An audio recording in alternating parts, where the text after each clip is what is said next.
Hey, what's up, guys? BD Kane here. It's Wednesday. Hope everybody's doing well. Wanted to put a quick video up on the channel this week just to show you some cards I got in the mail, plus a trip to the LCS where I picked up some 1965 Topps cards for my set.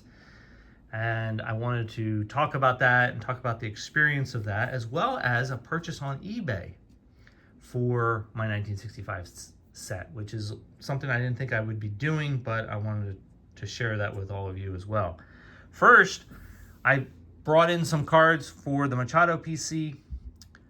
I wanted to show this particular card here first because it ended up being a mistake that I made. I've made mistakes when it comes to collecting, as everybody probably does.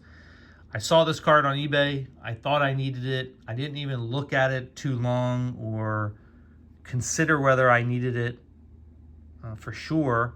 I saw the price. I just bought it and ended up, I already have it. So that will happen to me quite a bit. It happens to me more times than I'd like to admit, and more times than I want to have happen, but it does happen. So I have this one. This is a 2016 Bowman Chrome Blue, numbered at a 150. And then I brought in 3 other cards, which brings my total to 869 total unique Machado cards. Here is a 2017 Topps Heritage Chrome, I guess, numbered to 568 refractor. Really cool shot of him in an Orioles uniform. Love that. Here is an Archives refractor, numbered to 99 from 2022. And last but not least, my favorite one of the 3, this 2021 Topps 1965, I guess they call it the Redux version. This is the red version, numbered to 70. So a really cool copy of this card. I have the base of it, but I didn't buy any of the numbered cards as of yet. So this is the first one.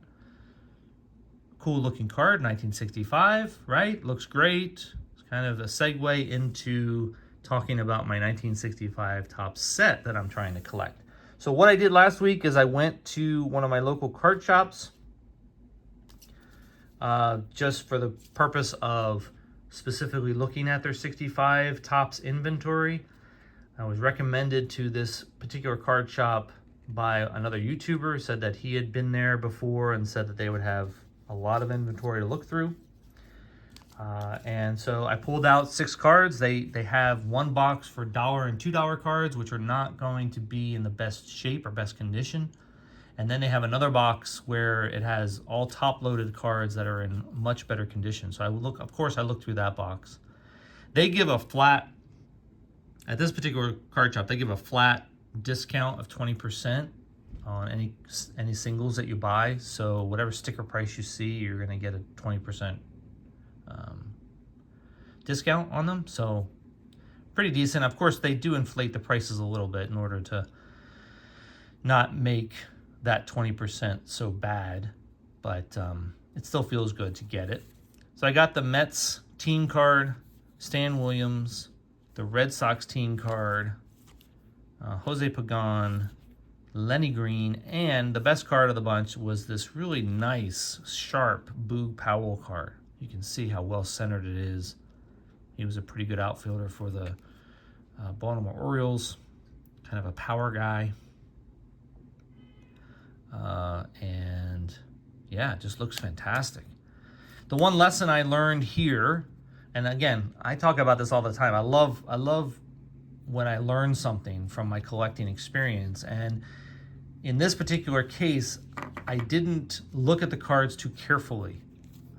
Just assumed that this place would be reputable and have really good conditions. And you can tell, I don't know if you can see it, but there's a crease right down the middle of this Mets team card. So just taught me a lesson to always look at the cards that you're buying. Which leads me to another purchase I made. I never thought I would go on eBay and buy 1965 Topps cards, but I decided I would try it and see how it would go. I asked some other YouTubers about which eBay sellers I should look at, and they gave me one of the most reputable Vintage Collectors on YouTube gave me a seller on eBay that I went to and bought a little stack of cards. I think I've got 7 of them here. And for the most part, they were accurate with their conditions. And so you can see here I got some really good ones. Leon Wagner, Bob Veal, Frank Lowry, Harvey Haddix, and the checklist. This ends up being the checklist, the version B of this checklist. And that's because one of the guys on here, I forget which one it is, I think it's this number 61, has the C period Cannizzaro rather than just the C without the period Cannizzaro. I think that's the variation of it. And then I got 2 cards that you can see have the blue sticker on them. And what I'm going to start doing is I'm going to put these in the binder, but the cards that have the blue sticker are the ones that need to be upgraded at some point. This particular Jerry Adair has a crease in it. This Jesse Gonder has, there's a print line somewhere in the middle, kind of on a slant here through the card. These are things that are hard to pick out when you're buying stuff on eBay. So, but nonetheless, they're still good looking cards. I want to put this sticker on there so that I know if I come across these cards again, that I could replace them for something a little bit better. So I'm learning, making mistakes, and I'm learning. And it's great. I'm having a lot of fun doing it. 72 cards in. I've already got 72 cards into the set.